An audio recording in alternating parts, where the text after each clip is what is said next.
गाजियाबाद के खोड़ा में सुरैया की कुर्बानी लेने वाले असद को योगी फोर्स ने उसके अंजाम तक पहुंचा दिया और रही सही कसर बुलडोजर पूरी करने वाला है। तो इधर बरेली में असद वाली करतूत दोहराने की कोशिश करने वाला बिलाल दो कंधों का मोहताज हो गया। योगी फोर्स की बुलेट ने उसे एहसास करा दिया कि कट्टरपंथ का चाकू यूपी में चलाओगे तो गोली खाओगे। भाई बाजू अभी तो क्या चाहिए, मैं कुछ नहीं जानता।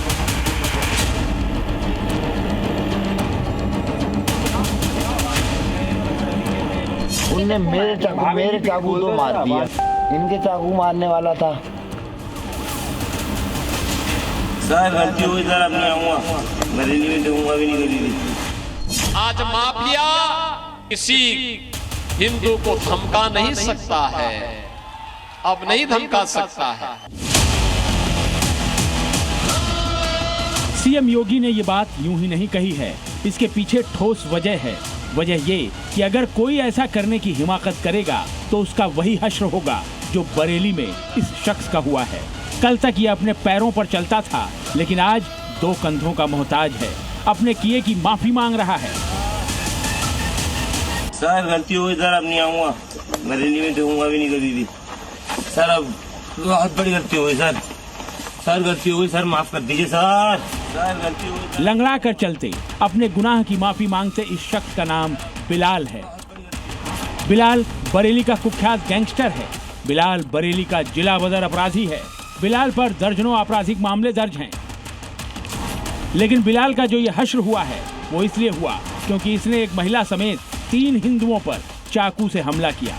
बताया जा रहा है कि सुभाष नगर निवासी वकील ब्रजेश मिश्रा शनिवार रात बगिया वाली गली गुलाब नगर में अपने मामा के घर गए थे। लौटते समय वो जैसे ही बाइक पर बैठे तो बिलाल ने आकर उनको पकड़ लिया। उसने उन पर चाकू से हमला किया। मामा मामी ने बचाने की कोशिश की तो बिलाल ने उन पर भी हमला किया। मौके पर भीड़ जुटी तो बिलाल धमकी देते हुए फरार हो गया।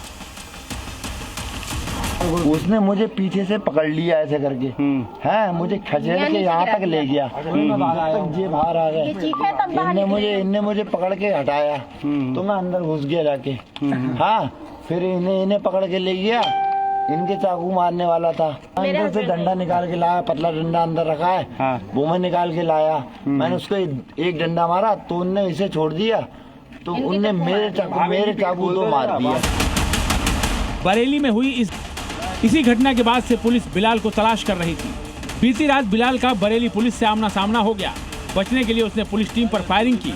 जवाबी कार्रवाई में उसके दोनों पैरों में गोली लगी और पुलिस ने उसे गिरफ्तार कर लिया। उसके कब्जे से घटना में प्रयुक्त आला जुर्म एक अवैध चाकू, साथ ही 315 बोर का तमंचा, मैं खोखा कारतूस जो उसमें फंसा हुआ था तथा जिंदा कारतूस बरामद किया गया। उस पर लूट, चोरी, धोखाधड़ी समेत आधा दर्जन से ज़्यादा मुकदमे पंजीकृत पाए गए हैं। इसकी हिस्ट्री शीट तैयार कर हिस्ट्री शीट खुलवाई जाएगी। साथ ही इस पर गुंडा एक्ट की भी कार्रवाई सुनिश्चित की जाएगी।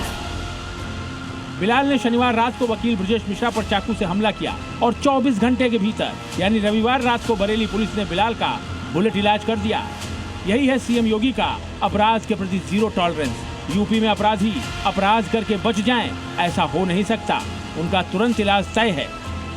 पहले तो अपराध होता नहीं, लेकिन अगर कहीं छिनैती या लूट की घटना घटित हो गई तो कुछ ही घंटों में अपराधी जेल के शिकंजों में होता है और लंगड़ाता हुआ चलता हुआ दिखाई देता है।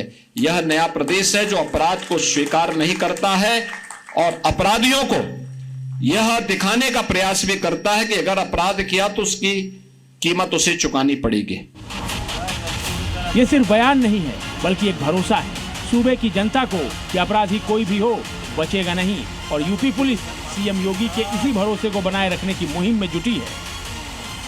बिलाल का अंजाम उसी मुहिम का हिस्सा है। ब्यूरो रिपोर्ट, जी मीडिया।